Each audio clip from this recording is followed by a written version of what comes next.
90% of people who make New Year's resolutions fail them, and it's because they don't know these 5 key steps. Introducing the Paramena Bliss Podcast, a show dedicated to unraveling the mysteries of achieving optimal health naturally as you transition into perimenopause and menopause. Get ready to join your host, Dr. Seth Yates, an experienced naturopathic doctor, acupuncturist, and kinesiologist, as he shares his wealth of knowledge acquired from over 40,000 patient visits and 15 years in working with perimenopausal females. Welcome to the Paramena Bliss Podcast. Hey, this is Doc Yates. Welcome to the Paramena Bliss Podcast, brought to you by perimenabliss.com. And today I want to talk about the 5 key steps that you need to make any New Year's resolution work. And not just any New Year's resolution, any kind of goal or outcome that you're working towards. By following these 5 simple steps and concepts, it's going to put you on the right path so that you can see your dreams come into fruition. So, let me break it down. What are the 5 things that you need to start doing and thinking about differently so you start seeing success? Number 1, don't focus on the goal outcome. Okay, so a lot of times people might be for their New Year's resolutions, I want to lose 50 pounds. I want to have this much money in my bank account. I want to have a great relationship with my kids. And the list goes on and on. The problem is that the goal outcome is not what's going to get you to the goal. Your resolution shouldn't even be the goal. Your resolution should be determining what are the actions that I need to take on a consistent basis to achieve this goal. That is the resolution, not the goal. And just even step 1 itself, if you get that part if you understand that and incorporate that alone can be a huge game changer. The second thing is take those actions and write it down. People that write down their goals and mark down their progress are significantly more likely to achieve their outcomes. By writing things down consistently, it automatically makes you more accountable to yourself, to your goals, and allows you to kind of track progress to make sure that you're moving on the right track. It's weird to think that makes such a difference, but it's so consistently true. And then you have the ability to just go back and check. I feel like we just kind of forget how forgetful we are and how we think, no, this was pretty good last time. No, write down any type of objective measure you can for these actions. The third step to achieving your New Year's resolution is address all of the objections off the start. And then you're going to correct those with if, when, then statements. Let me break this down. If there was no objections to this goal and it was super easy to address it and achieve it, you would have already done it. So obviously there's certain things that are getting in the way. Let's say it's exercise. Well, I don't have time to exercise. I don't have the membership. I don't have the right equipment. I'm too tired to exercise. Or maybe it's weight loss.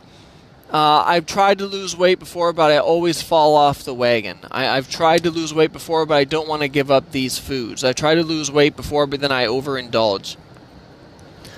Write those down now. Go through everything that's gotten in your way before and mark down those objections. And sometimes the objections aren't your own. It might be like, well, my significant other is always kind of like sabotaging my progress by having these foods in the house or not wanting to do exercise with me or trying to get me to watch TV instead. Write them all down.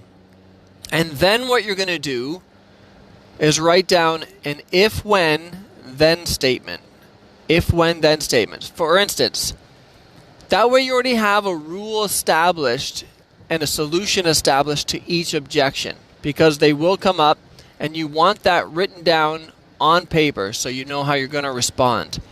So for instance, if when I get home and I'm tired, then before I sit down or do anything else, I'm going to make sure that I exercise at least 15 minutes.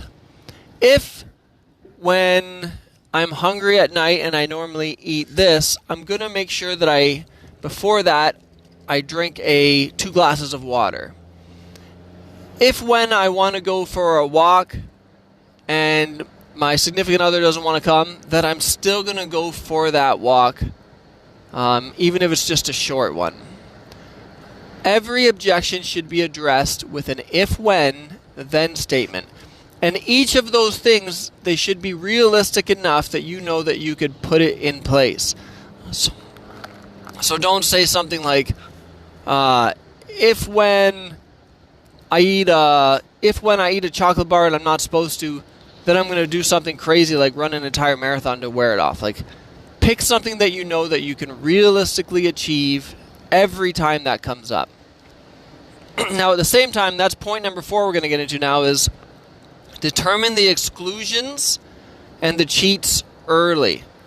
Because the thing is that when people make goals and they have these expectations, like they're going to be like a robot or something like that, they always fall off the wagon hard. I see that all the time. People are like, oh, I'm going to start running every single day and I'm just basically going to have chicken and broccoli and that's it for the rest of my life. And it's like, no, you're not. You're not going to do that. Let's write out when you're going to do that, and then let's write out when you're not. Because what will happen is you're going to try and do that, and you're going to keep trying day after day after day, and then you're going to fall off the wagon, and then you're going to stay off the wagon.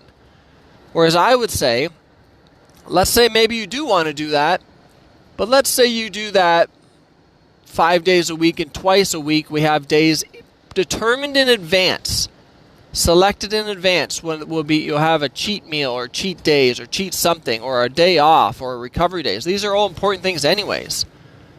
So you might say, okay, I'm going to exercise and eat really well, but then on Friday, I'm going to go out for dinner with my girlfriend, and I'm not even going to think about what I'm eating or drinking. I'm just going to just chill and just enjoy it. But here's what that means. It's Friday.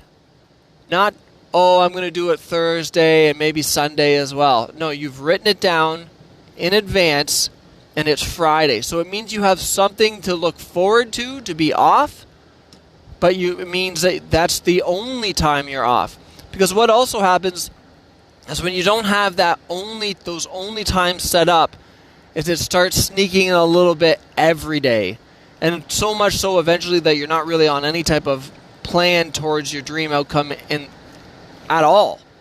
So mark down those exclusions early. The other thing too that people will notice, when you have those exclusions and say it's like once or twice a week, you'll start to notice that, you know what, if you go crazy on those off days, because it's just that one day, you're going to notice, you know what, the days I feel worse are right after the off day.